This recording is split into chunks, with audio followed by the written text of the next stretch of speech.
So hey guys, welcome back to the new video. My name is Manish and I hope you all are doing absolutely fine. तो दोस्तों imagine करो, आप एक fresher हो, आपने अभी अभी अपना एक करियर स्टार्ट किया है टीसीएस जैसी बड़ी ऑर्गेनाइजेशन में।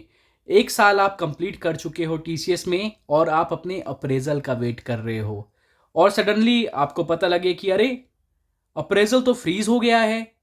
रीज़न रीज़न ये है कि आप लोगों ने वर्क फ्रॉम ऑफिस जो है आरटीओ, रिटर्न टू ऑफिस, वो फॉलो नहीं किया। बहुत ही ज़्यादा क्रेडिबल न्यूज़ रिपोर्ट्स के अकॉर्डिंग टीसीएस ने उन फ्रेशर्स की एनिवर्सरी अप्रेजल्स को होल्ड में कर दिया है जिन्होंने वर्क फ्रॉम ऑफिस मैंडेट को फॉलो नहीं किया। और आज की वीडियो में हम सच सच बात करेंगे कि क्या हुआ, क्यों हुआ और इसका क्या इम्पैक्ट होने वाला है उन फ्रेशर्स पर, उनके फ्यूचर पर, और सब कुछ आज हम डिकोड करेंगे इस वीडियो में। आई होप आप लोग के वीडियो आज की पसंद आएगी। वीडियो शुरू करने से पहले अगर आपने मेरे चैनल को सब्सक्राइब नहीं किया है तो प्लीज़ मेरे चैनल को सब्सक्राइब करें, वीडियो को लाइक करें और वीडियो को अपने दोस्तों के साथ शेयर करें। तो चलिए इस वीडियो को शुरू करते हैं। तो समझते हैं कि एग्जैक्टली क्या हुआ। टीसीएस ने फाइनल एनिवर्सरी अप्रेजल्स को फ्रीज कर दिया है फ्रेशर्स के लिए। ये डिसीजन सिर्फ उन एम्प्लॉयज़ के लिए है जो प्रीवियस क्वार्टर्स में work from office compliance follow नहीं किया है। अब यहाँ इम्पॉर्टेंट ये चीज़ हो जाती है समझना, एनिवर्सरी अप्रेजल का मतलब सिर्फ सैलरी हाइक नहीं होता। इस प्रोसेस में इंक्लूड होता है goal setting, performance evaluation, final banding और वेरिएबल पे एलिजिबिलिटी। तो देखो, जब भी आपका कोई अप्रेजल होना होता है तो वो कॉम्बिनेशन होता है कि पूरे साल में आपने क्या किया है। तो यूजुअली जो भी कंपनीज़ होती हैं वो आपके जो आपने क्लाइंट वर्क किया है, जिस प्रोजेक्ट में आप हो, उस प्रोजेक्ट को सबसे ऊपर रखती हैं।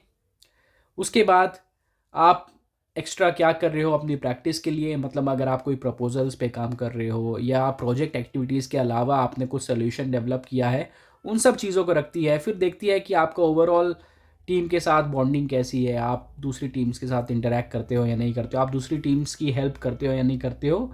सिर्फ जो आप काम कर रहे हो वही ज़रूरी नहीं होता।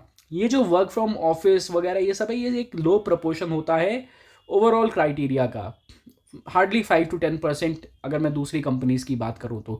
पर अगर एक कंपनी एक स्कूल वर्डिक्ट की तरह, एक डिक्टेटरशिप की तरह अगर ये बोल दे कि तुमने जो है वो वर्क फ्रॉम ऑफिस कंप्लाइंस पूरा नहीं किया है तो तुम लोगों का अप्रेजल नहीं होगा।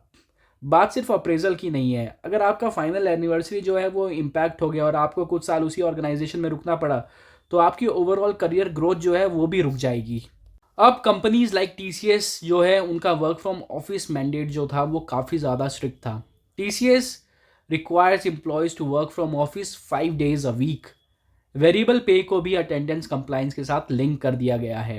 यानी अगर आप ऑफिस नहीं आ रहे हो, अटेंडेंस टारगेट को मिस कर रहे हो, एक्सेप्शन प्रॉपरली आप अप्रूव नहीं करा रहे हो, तो सिर्फ आपका अप्रेजल नहीं, जो आपकी करंट सैलरी है, जो आपका वेरिएबल पे है, वो भी इफ़ेक्ट होगा। और अगर मैं एक बेंचमार्क की तरह बात करूं तो this is the most strictest work from office mandate जो कोई इंडियन आईटी फर्म जो है वो फॉलो कर रही है। टीसीएस का सबसे ज़्यादा स्ट्रिक्ट है और वो सबसे ज़्यादा इसी बात को तवज्जो दे रहे हैं कि कौन एक स्कूल लाइफ जी रहा है, कौन मैनेजर के मुंह के आगे अटेंडेंस लगवा के जा रहा है। भले उसका काम जो है वो ऑफिस की बजाय घर से भी हो सकता है, लेकिन वर्क फ्रॉम ऑफिस को देखा जा रहा है टीसीएस काफ़ी ज़्यादा प्रायोरिटी दे रहा है और इसके बेसिस पर फ्रेशर्स का जो अप्रेजल है वो भी रुकने की कगार पे आ गया है। पर इसका मतलब ये नहीं कि वर्क फ्रॉम ऑफिस एक्सेप्शंस नहीं है। एक्सेप्शन अलाउड है, जैसे कि मेडिकल इमरजेंसीज अलाउड है, पर्सनल इमरजेंसीज भी अलाउड है, लेकिन limited type of personal emergencies जो डिफाइन की गई हैं। ऑफिस स्पेस या नेटवर्क कंस्ट्रेंट अगर आपके पास है तब भी आप वर्क फ्रॉम होम ले सकते हैं, बट ये एक्सेप्शंस जो है इनका अप्रूवल लेना बहुत ही मुश्किल होता है। अप्रूवल के लिए आपको प्रॉपर डॉक्यूमेंटेशन या प्रॉपर रीज़न चाहिए होता है। यदि यदि अगर आप साइलेंटली वर्क फ्रॉम होम कर रहे हो तो सिस्टम जो है वो आपको नॉन कंप्लाइंट मान रहा है और आपके ऊपर कुछ भी नेगेटिव एक्शंस, कुछ भी रेपरकशंस, कुछ भी आपके ऊपर स्ट्रिक्ट कुछ इन्फोर्समेंट ज़रूर करेगी कंपनी। देखो, फ्रेशर्स के केस में ना प्रॉब्लम और ज़्यादा सीरियस हो जाती है क्योंकि जो फर्स्ट अप्रेजल होता है वो फर्स्ट सैलरी जंप होता है। फर्स्ट बैंडिंग जो होता है वो आपके फ्यूचर प्रोजेक्ट एलोकेशंस को है उसको एक डायरेक्शन देती है। फर्स्ट ईयर का इंप्रेशन जो अगर आप एक फर्म में रुक रहे हो तो लॉन्ग टर्म ग्रोथ के लिए बहुत ज़्यादा ज़रूरी होता है। और जब अप्रेजल ही होल्ड पे चला जाए तो फ्रेशर्स के लिए कॉन्फिडेंस हिट होता है, फाइनेंशियल प्लानिंग डिस्टर्ब होती है और मोटिवेशन गिर जाता है। और अगर मैं सच बोलूं तो फ्रेशर्स के पास नेगोशिएशन करने की पावर भी बहुत ज़्यादा कम होती है, क्योंकि उनके पास कोई स्किल्स नहीं होते हैं इस टाइम पर। उन्हें वो स्किल्स जो हैं वो डेवलप करने हैं। क्या क्लाइंट हैंडलिंग होती है, इनफैक्ट मेल कैसे लिखना है ये भी फ्रेशर्स को नहीं आता है। ये सब भी वो काम के साथ साथ ही सीखता है। एक मेल को मुझे याद है, एक फ्रेशर ने ज्वाइन किया था जब मेरे 3 साल का एक्सपीरियंस था टीसीएस में, तो उसको एक मेल लिखने के लिए भी 6 बार मुझसे पूछना पड़ा था, ये भेज दूँ, ये भेज दूँ, ये भेज दूँ। तो सोचो इस हद तक नाइफ होते हैं, तो उनकी नेगोशिएशन पावर बहुत ज़्यादा कम होती है, इसलिए उनके ऊपर सबसे ज़्यादा इफेक्ट होगा अगर अप्रेजल रुक गया तो ये क्या डिसिप्लिन है या प्रेशर टैक्टिक है? देखो, हर चीज़ के दो ओपिनियंस होते हैं। कंपनी का ओपिनियन ये है कि ऑफिस आओ, कल्चर बढ़ाओ, कोलैबोरेशन बढ़ाओ। एम्प्लॉयज़ का व्यू ये है कि वर्क फ्रॉम होम प्रॉमिस किया गया था, कम्यूट बचता है, रेंट बचता है, हमारे पैसे बचते हैं, परफॉर्मेंस से ज़्यादा ध्यान ध्यान आप अटेंडेंस पर क्यों ले रहे हो? लेकिन सच ये है कि ये करके अप्रेजल होल्ड पे डाल के टीसीएस एक स्ट्रॉन्ग मैसेज देना चाह रहा है। अटेंडेंस अब ऑप्शनल नहीं है, ये डायरेक्टली इम्पैक्ट करेगी आपकी मनी और आपकी ओवरऑल ग्रोथ को।